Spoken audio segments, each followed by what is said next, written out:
those who trust in his ways. In his wisdom he strengthens us like gold that's tested in fire. Though the power of sin prevails, our God is there to save. Glory and praise to our God, who alone is light to our days. Many are the blessings he bears to those who trust in his ways. My dear friends, my brothers and sisters, tell me, what was some of your feelings this week with the visit of our Holy Father? Your feelings. What are some of the things that went through your mind? Anyone? Where are you? Yes, Linda. Nice and loud. Stand up. I was overwhelmed with the fact that he wanted us to pray for him. It was very touching. The last thing the Pope said at the end of the Mass at Madison Square Garden, and most everything after he gave the blessing and the deacon said, the Mass is ended, go in peace, pray for me. Very interesting, very interesting. Marvin Scott, if you're bored tonight, how many, 5:30 tonight, if you're bored, Pix 11, I'll be there. And that's the last comment that he says. He said, Marvin Scott said, the last thing the Pope said is, pray for me. Very interesting, asking our prayers. We remember him at every Mass.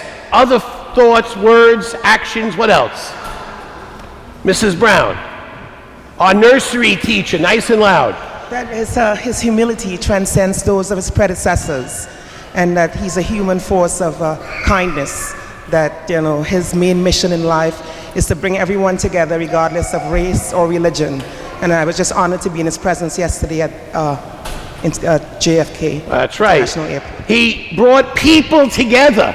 Interesting. One of the most gripping things was the prayer service at Ground Zero, which I was very fortunate to be at, and he brought all the religions, and then he stopped, and he said, pray silently for peace. Peter, what do you want to say about the Pope? Come over here. Hurry up, come on. Come around, Peter, tell us, Peter, what happened? Tell us about your experience. Tell me, how did you feel? Tell everybody in the church, nice and loud. Very comfortable. Go ahead, what else? Peaceful. You see, Peter feels peaceful. Did you watch him on TV? Yes. Who did you see with him? Monsignor. Oh, you get an A. Make sure he gets an A in religion. But you see, I was very fortunate. I was extremely fortunate. God knows, how God works. And I was able to kiss his hand and kiss his ring and offer him a welcome. On the way out when he was leaving, I grabbed his hand and I go, ciao, Holy Father, ciao. I didn't know what else to say. You were so overwhelmed. It was a very wonderful experience. And he left his mark. He spoke to young. He went to prison. He did all these things. And what happens now? The question is, he leaves at 8 o'clock to go back to Rome. Okay, what happens now? Did you hear the first reading? 2 prophets were talking and they weren't part of the group. So Aaron says, Moses, stop them. Stop them from talking. Why? Because they were jealous. We went through the training and they're doing the talking. Jealousy isn't one of the things in our life. What happens in our life often? We get jealous of people. We get jealous or envious. And it works in our life to destroy us.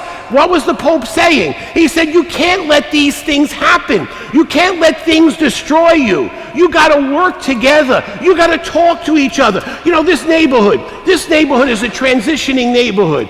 And going to the prayer service, you see all these different people from all over. And you know what?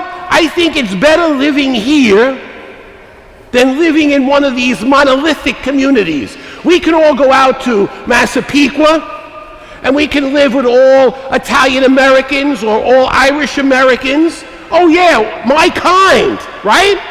Oh yeah, I like living with my kind.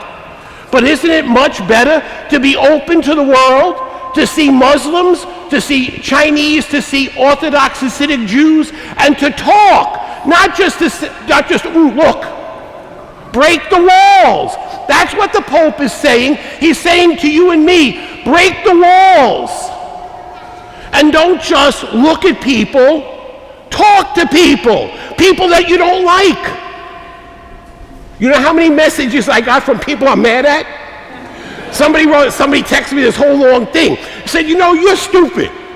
No, they said that. They didn't say it quite like that, but that's what they would say. You know, you're stupid. You don't talk to people. You don't talk to me for X amount of time. I don't know what I did. So you know what? It made me think. I got to call him this week and try to straighten it out. Maybe. If I get a little more inspiration or perspiration. How many times we're at odds with people? Every day. And sometimes we leave it. And it gets worse and worse. What the Holy Father is saying, dialogue. Did you hear the gospel? Oh, tell me this. If your eye causes you a problem, what did Jesus say? Pluck it out. If your tongue, how am I wag? What those tongues wag? Jesus said, cut it off. I want to know. Tell me the truth. What part of your body you're going to lose? You didn't laugh hard. But think of that. Jesus is saying, what is it? What is it? And he talks then about give a cup of water to someone in need. Give a cup of water. You see the people Wednesday. Listen to this. Wednesdays, we give out food at the side door of the rectory. Would you stand online and go get food? Those people, who knows if they're real or not? But the embarrassment of standing on a line waiting for Cheerios or waiting for oatmeal. I usually go down to the pantry and get the oatmeal because the doctor says I got to eat a lot of fiber, so I go down and get all the oatmeal myself. But you know, go down for oatmeal and things like that. And people come and line up. Jesus says, feed the poor. The Pope went and sat and had a meal with homeless people in Washington. What is he saying? He's saying, do that. Take care of the homeless. There shouldn't be one homeless person in this city. All these issues. The Pope leaves, what do? SOS, same old story, not the, SOS. SOS, is it SOS? Or do we make a difference? That's the call of the Holy Father. Think of this. Church.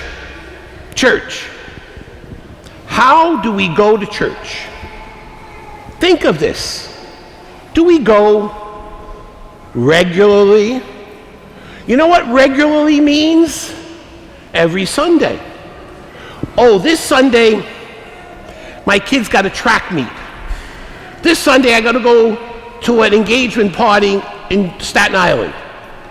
So we can't go to Mass. The other night, I went down to the sports program, and we were having a committee meeting. And the first thing, I was in a facade, I was like, my mind was somewhere else. I walk in, and I said, did you go to church? Did you go to church? All the leaders. Did you go to church? No, yes, no. And I said, listen to me. How can you be a sports leader if you're not in church? You got to be in church. They're all here this morning. And we can't. But why? Why do I get like this? Why? Because you know what? If you don't do this, you're not going to go to heaven. Heaven? Did you hear what Jesus said?